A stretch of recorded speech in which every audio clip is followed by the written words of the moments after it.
November 9th, 2020, Monday Night Football game between the Jets and the Patriots. And I'm watching the rerun of the Scott Van Pelt show. And the reason I'm watching is I was curious what they would have said about the end of the game. Because during the end of the game, the Jets made a critical error that would have allowed the game to go into overtime. And I noticed the announcing crew didn't notice it. And then I noticed Scott Van Pelt didn't notice it. But he has a sidekick who's not even, you can't even see him, you can hear his voice. Stanford Steve Coughlin. So I want to give a shout out to Stanford Steve because he came up with what I noticed as well. And he literally says in the next 10 seconds when I'll play the clip, what if the Jets hadn't touched the Patriots wide receiver when he was on the ground? Which is exactly what I'd said. I said that in part 1. This is part 2 video. And the answer is the clock would have kept running. You can't call a timeout till the play is over. And what's interesting is Steve actually defers to Scott Van Pelt. Scott Van Pelt mumbles something about, well, they called a timeout or something. And Steve goes, oh, like he abdicates. But Steve is right. If the Jets had not touched the Patriots player, the clock keeps running. And it would have ended regulation time tied.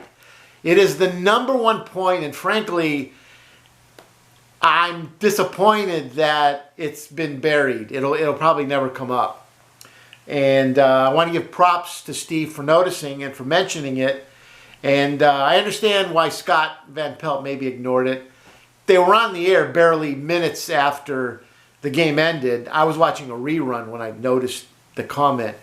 An hour later rerun. So I can see where his mind is all into the timeout and everything, but when your sidekick makes a really great point and you're so rushed because of the series of plays that you're talking about, you got to improve your show some way. If it's in a later segment or something, you got to analyze this. Even if you do it the next night, you got to analyze why the Jets touched the Patriots player when he was on the ground.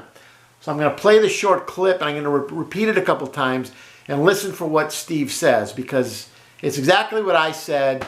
The fact that it did get spoken and then was ignored, boy, that must be tough to have that job, to just be ignored when you make a really great point, because that's what the discussion should have been about, and it wasn't. All right, Cam gets the first down. You call your timeout now, try to throw it and clock it. No, they let the clock run. Is this odd to you, Steve? A little bit. Okay. I didn't get it. You let 12 seconds run off the clock. Now, everything has to work exactly right. But what if the Jets don't touch Myers there? He just said, what if the Jets don't touch... What if the Jets don't touch Myers there? What if the Jets don't touch Myers there? What if the Jets don't touch Myers there? See, he's saying the same thing I said. But what if the Jets don't touch Myers there? He's talking about right there. What if the Jets don't touch him when he's on the ground? What is he going to do? He can't stop the clock until he's touched by the other team. There's 4 seconds, and in literally another moment, it's going to drop down to 3. Just a couple more frames, right? They're literally running up to him. Why are they in such a hurry to tackle him? For what point? 3 seconds. You look at this. Look at the energy. I got to tackle this guy. No, you don't. You got to let the clock run to 0. And Steve caught it beautifully, and he got ignored. So this is a message to Scott Van Pelt. You got a brilliant sidekick there. He made the most brilliant point of the night. It could have been a discussion you could have had for a couple of minutes with anybody to show just the complexities at the end of the game. Fans would have loved it, and you didn't do it. And I understand maybe you're crunched for time. That makes sense because the game ended and you guys were on the air almost immediately. So anyway, unless there was a delay, I don't even know. I assume the show came on right after the game ended. That's how it is on the West Coast. I don't know if it's different on the East Coast. But the point is, you got to talk about this, Scott. I mean, Steve. No, Scott, you got to talk about what Steve said, okay? He made a great point. What if the Jets don't touch him? The clock runs out and they go into overtime. And that will, by the way, change strategy going forward. If you actually publicize this, it would change strategy going forward. Because suddenly, just because you have a timeout left, can you afford to throw to the middle of the field when there's under 10 seconds left if you can't get to the out of bounds? Because why should the other team tackle you? Let the clock run out. So anyway, there it is. There's your proof. 3 seconds left. He's on the ground. He's just caught the ball. And they're rushing the tackle. They couldn't get to him fast enough. And that to me was the... And it's sad because their coach, after in the press conference afterwards, says they played their hearts out.